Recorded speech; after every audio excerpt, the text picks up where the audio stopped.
I never thought I'd be that woman, the one who fantasizes about forbidden passion, the one who gets lost in daydreams of secret rendezvous, stolen kisses, and heated glances. And yet, here I am, 12 years into my marriage, aching for something more.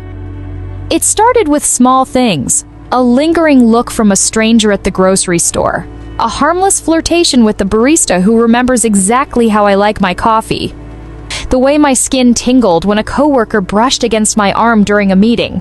I dismissed it all as fleeting moments until I met him. James. He was a new hire at work, married for 8 years, with 2 kids.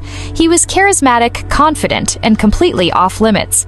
But from the moment our eyes met, there was something electric between us. At first, I convinced myself it was just admiration. He was attractive, sure, but that was normal, right? Everyone finds people attractive. It didn't mean anything. Except it did. The first time we found ourselves alone, it was purely accidental. The office kitchen, late in the evening, both of us working overtime. He leaned against the counter, watching me with a smirk. "Hard worker, huh?" I laughed. "Guess so. Bet you don't hear thank you enough for it." Something about the way he said it sent a shiver down my spine. He saw Menno just as a colleague, not just as someone's wife, but as a woman. And that terrified me. I told myself to stay away. I started leaving the office earlier, avoiding small talk. But fate had other plans. One evening at a company event, our spouses were supposed to come. Mine canceled last minute, so did his. We ended up sitting at the bar together, the room buzzing with laughter and conversation around us. One drink turned into 2, then 3. I felt light, free, desired. James leaned in, his voice a murmur against my ear. "Tell me something you've never told anyone."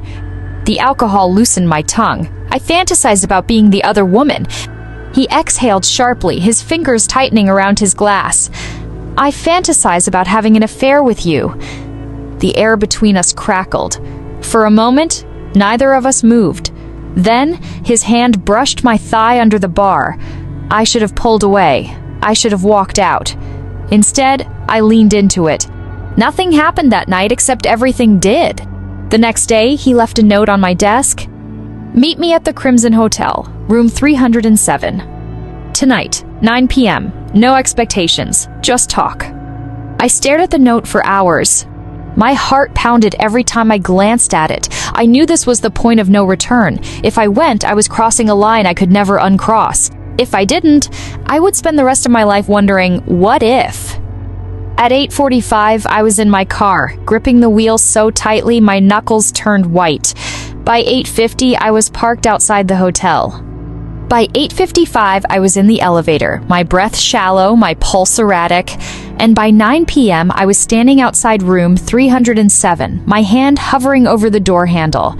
I knocked. The door swung open, and there he was. No tie, shirt unbuttoned, just enough to reveal a hint of his chest. He stepped aside, letting me in, then closed the door behind me. For a moment, we just stood there. "No expectations, remember?" he said softly. I nodded, but we both knew we were lying. He reached for me first, his lips on mine, his hands in my hair. Every touch sent fire through my veins. The world outside that room ceased to exist. There were no spouses, no responsibilities, no guiltily raw, unfiltered passion.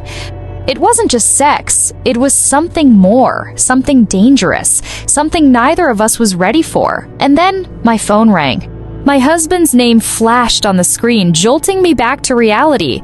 I pulled away, breathless, trembling.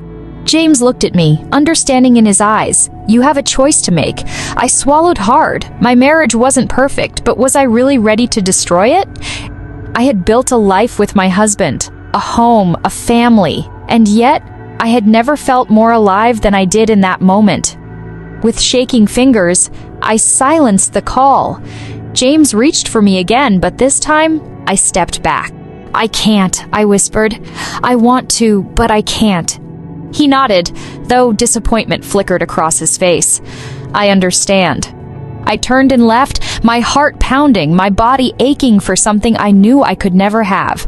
As I drove home, I realized the fantasy had been intoxicating, but the reality? The reality was far more complicated. I crawled into bed beside my sleeping husband, staring at the ceiling.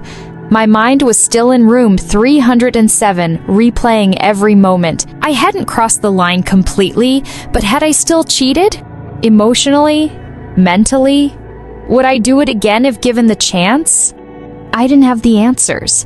All I knew was that my marriage would never feel the same again.